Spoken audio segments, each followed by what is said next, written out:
क्या है ये बिंज वॉचिंग और कैसे ये हमारे दिमाग को धीरे धीरे यूज़लेस कचरे से भरा हुआ बनाकर छोड़ेगा। आई एम रियली कंसर्न हमारे देश की यंग जनरेशन्स का माइंडसेट, जो कि ऑब्वियसली हमारे देश का बल्कि पूरे विश्व का ही फ्यूचर है, उसे इंटेंशनली प्रदूषित किया जा रहा है। और मैं ये बिल्कुल नहीं चाहता कि ऐसा हो, जिसके लिए आप सबको अवेयरनेस हो इस बारे में, इसलिए मैंने ये वीडियो बनाया है। तो ये वीडियो बहुत ज़्यादा ज़रूरी है, इसे पूरा ज़रूर देखिएगा। सब्सक्राइब करिए सक्सेस जी चैनल को and don't forget to press the bell icon for the latest edutaining videos. I am Ashutosh Dubey AKA success ji. मैं बात कर रहा हूँ आजकल की वेब सीरीज़ और स्टैंड अप कॉमेडी के नाम पर जो गार्बेज हम यंग जनरेशन्स को परोसा जा रहा है उसके बारे में। गार्बेज इन गार्बेज आउट, ये एक यूनिवर्सल प्रिंसिपल है। पॉजिटिव चीज़ें दिमाग में डालोगे तो लाइफ में पॉजिटिविटी मिलेगी। नेगेटिव चीज़ें यानी इन सीरीज़ में दिखाए जाने वाली एडल्ट्री, क्राइम, गालियाँ, अल्कोहलिज्म, ड्रग एडिक्शन जैसी चीज़ें दिमाग में फीड करोगे तो लाइफ में भी केवल नेगेटिविटी ही मिलेगी। तो इसका असर कितना ज़्यादा घातक हो सकता है, इसे समझने के लिए आपको कॉग्निटिव एबिलिटीज़ कैसे डेवलप होती हैं उसे समझना होगा। कॉग्निटिव एबिलिटीज़ यानी आपका परसेप्शन, अटेंशन, मेमोरी, रीजनिंग जैसी चीज़ें हैं। हिंदी में कहें तो संज्ञानात्मक क्षमता। ये डेवलप होती हैं आपकी एजुकेशन, आपकी फैमिली, आपके सोशल सराउंडिंग्स के बेस पर। मगर आजकल लोग अपना ज़्यादातर समय फैमिली या सोसाइटी को नहीं देते हैं, बल्कि अपने मोबाइल, सोशल मीडिया और वेब सीरीज़ जैसी चीज़ों को देते हैं। यानी आपकी कॉग्निटिव एबिलिटीज़ पर सबसे ज़्यादा प्रभाव इन्हीं चीज़ों का है। और ये मैं साबित कर सकता हूँ आपके कॉन्वर्सेशन से। जो लोग इन सीरीज़ को या ये घटिया स्टैंड अप कॉमेडी देखते हैं, उनकी भाषा आपको अलग ही समझ में आ जाएगी। उनकी बातों में मुद्दे की बात से ज़्यादा गालियाँ होती हैं। उनके वेब सीरीज़ के फेवरेट कैरेक्टर्स जो होते हैं या कॉमेडियंस होते हैं, वो बिना गालियों के तो बात करते ही नहीं हैं, जिन्हें ये आइडियलाइज़ करते हैं। अब देखिए, मेरा छोटा सा भतीजा जो 4 साल का है, वो ब्रिटिश एक्सेंट में इंग्लिश बोलता है। क्यों? क्योंकि उसे हैरी पॉटर गेम्स और हैरी पॉटर मूवीज़ बहुत पसंद है। अगर एक छोटा सा बच्चा इंग्लिश नेटिव लैंग्वेज ना होने पर भी आसानी से पूरे एक्सेंट के साथ इस भाषा को अडॉप्ट कर सकता, तो इन सीरीज़ में दिखाए जाने वाले डार्क फिल्थ एडल्ट्स को क्यों नहीं इफेक्ट कर सकता। अगर मैं आपको एक इमेज दिखाऊं जो कि काफ़ी पॉपुलर है और आपसे पूछूं कि आपको क्या दिख रहा है, तो कुछ लोग कहेंगे कि एक डक है और कुछ लोग कहेंगे कि एक रैबिट है। दोनों के ही नज़रिए से देखें तो वे दोनों ही सही हैं, यानी एक ही चीज़ को देखने और समझने के अलग अलग तरीके हो सकते हैं। एंटरटेनमेंट के नाम पर दिखाए जाने वाली चीज़ें आपकी सोच को अलग अलग ढंग से प्रभावित कर सकती हैं, और लॉन्ग टर्म में एक ही जैसी चीज़ों को देखना हमारी सोच, हमारे IQ को बहुत ज़्यादा डैमेज करता है।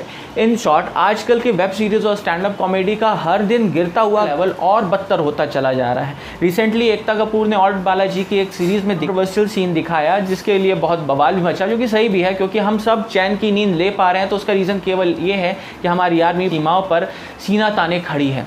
बदले में इनके सम्मान में क्या दिखाया जाता है, जब एक आर्मी ऑफिसर अपनी ड्यूटी पर होता है तो उसकी वाइफ दूसरे आदमी के साथ अफेयर में इंडल्ज होती है। आर्मी की यूनिफॉर्म जिस पर नेशनल एम्बलम लगा हुआ है, उसका डिसरिस्पेक्ट किया जाता है। पर यह केवल एक शो की बात नहीं है। लगभग हर वेब सीरीज़ का कंटेंट 4 चीज़ों से ही भरा होता है। इलिसिट सेक्स यानी एडल्ट्री, गालियाँ, अल्कोहलिज्म और क्राइम ही crime. Basically most of these series are stuffed with dark and ridiculous content. भैया, गार्बेज इन गार्बेज आउट, जैसा देखोगे वैसा सोचोगे, जैसा सोचोगे वैसा बनोगे। नॉर्वे के एक सर्वे में देखा गया कि नॉर्वे और कुछ और डेवलप्ड नेशंस की जो यंग जनरेशन्स हैं, उनका IQ लेवल घटता ही जा रहा था। इसे प्लेन इफेक्ट कहा जाता है। हर नेटिव नॉर्वेजियन को 18 साल का होने पर मिलिट्री कॉन्स्क्रिप्शन के लिए एक IQ टेस्ट देना होता है, जिसमें 1987 में पैदा हुए लोगों का IQ 1974 में पैदा हुए लोगों से 2 पॉइंट कम था। जब इसका रीज़न पता लगाया गया तो जवाब था, केबल टीवी पर हर दिन कचरा बढ़ता जा रहा था और लोगों के पढ़ने की टेंडेंसी कम होती चली जा रही थी। तब अगर सिचुएशन इतनी ख़राब थी तो अब तो बदतर हो चुकी है। अब आप बोलोगे कि ये सब तो पहले भी मूवीज़ में होता था, पर दोनों में फ़र्क है। साल में 2-4 ऐसी मूवीज़ देखना अलग है, साथ ही there is a censor board for movies. क्या दिखा सकते हैं क्या नहीं, इस पर कंट्रोल होता है। But there is no censor board for Netflix web series. इसके साथ साथ पूरा सीज़न एक साथ बैठकर देखना, जिसे बिंज वॉचिंग कहते हैं, ये बहुत ख़तरनाक है। बिंज वॉचिंग यानी ढेर सारे एपिसोड्स एक साथ देखना, जहाँ पूरा का पूरा सीज़न एक साथ अपलोड कर दिया जाता है। जब आप लगातार एक ही चीज़ को घंटों तक एडिक्टेड होकर देखते हो तो ऐसी चीज़ें आपके दिमाग पर, आपकी सोच पर, आपके कॉग्निशन पर बहुत गहरा असर डालती हैं। और कुछ गंदी सोच के लोग इस बात का फ़ायदा उठाकर यंग जनरेशन्स का ब्रेन वॉश करने की कोशिश कर रहे हैं। कैसे?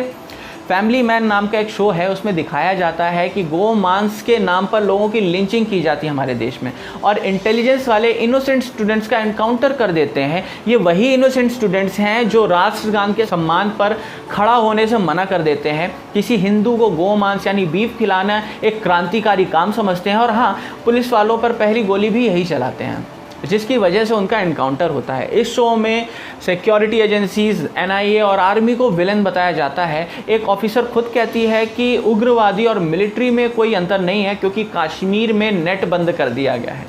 मेरी एक सिम 4 दिन के लिए बंद हो गई थी, तो क्या मुझे भी ऐसे ही करना चाहिए था? टेररिस्ट को ग्लोरीफाई किया जाता है और पुलिस ऑफिसर्स को इतना मूर्ख दिखाया जाता है जो केवल किसी के लास्ट नेम से बता देते हैं कि कौन एंटी नेशनल है और कौन नहीं। इन शॉर्ट, ऐसा लगता है कि हर एपिसोड की स्क्रिप्ट सीधा पाकिस्तान से आ रही है, जहां ये पढ़ाया जाता है कि उसने कितनी बार भारत को लड़ाइयों में हराया हुआ है। ज़्यादा डिटेल में जानने के लिए मेरा वो वीडियो ज़रूर देखें, जिसका लिंक आई बटन और डिस्क्रिप्शन पर दिया हुआ है। स्क्रिप्ट लिखने वालों से मेरा एक रिक्वेस्ट है कि कभी IPS के एग्ज़ाम क्लियर करने की कोशिश की है? अगर नहीं तो करके देखना, पता चल जाएगा किसमें कितना दिमाग है। पाताल लोक, लीला, गॉडमैन, 4 मोर शॉट्स, ऐसी सीरीज़ हैं जिनमें हर तरह से हमारी यंग जनरेशन का ब्रेन वॉश किया जा रहा है। चरित्रहीन, गंदी बात, XXX, मतलब आप बस इनके टाइटल से समझ सकते हैं कि इनका कंटेंट कैसा होने वाला है। These series are full of depressing filth. Kunal Kamra, Faruqui Munawar, Surleen Kaur, इनकी कॉमेडी के नाम पर केवल गालियाँ, इंडियन कल्चर और हिंदू धर्म और भगवान का मजाक उड़ाया जाता है। फिर अगर कोई कुछ कहे तो यही लोग प्लेकार्ड लेकर खड़े हो जाएंगे और कहेंगे कि इस देश में बहुत ज़्यादा इंटॉलरेंस है, हमारी पास फ्रीडम ऑफ स्पीच नहीं है। जो समय आपको आपका फ्यूचर बनाने में लगाना चाहिए, कोई स्किल्स को डेवलप करने में लगाना चाहिए, उस वक्त आप ये crime stories with soft porn जैसी चीज़ें देख रहे होते हो। हमारा दिमाग बहुत सेंसिटिव होता है। आप जैसे माहौल में उसे रखोगे, वैसी सोच उसमें डेवलप होगी और वैसे ही आप बनते जाओगे। अगर आप भी नहीं चाहते कि आपकी लाइफ एक 3rd grade scandalous crime story बनकर रह जाए, तो जितनी जल्दी हो सके ऐसे बिंज वॉचिंग एडिक्शन से छुटकारा पालें। आपको सबसे पहले क्या देखना चाहिए, कितनी देर तक देखना चाहिए, ये सोचने की बहुत ज़्यादा ज़रूरत है। सो गाइज़, सब्सक्राइब करें सक्सेस जी, क्योंकि आपकी सक्सेस के लिए मैं हर हफ्ते ऐसे ही एंटरटेनिंग वीडियोज़ इस चैनल पर अपलोड करता हूं। अगर आप मेरी किसी बात से एग्री करते हैं, डिसएग्री करते हैं, तो प्लीज़ कमेंट करके मुझे बताएं। आपको अगर मेरे इस वीडियो का बैकग्राउंड म्यूज़िक पसंद आया हो तो मैं बता दूं कि ये म्यूज़िक रेड मीडिया सतना के अंकुर दुबे ने सक्सेस जी के लिए कंपोज किया है, और उनके चैनल का नाम है फ्री बैकग्राउंड म्यूज़िक। उसका लिंक आपको डिस्क्रिप्शन में मिल जाएगा, तो प्लीज़ उसे भी जाकर ज़रूर सब्सक्राइब करें। आज के लिए हमारे वीडियो में बस इतना ही। Thanks for watching.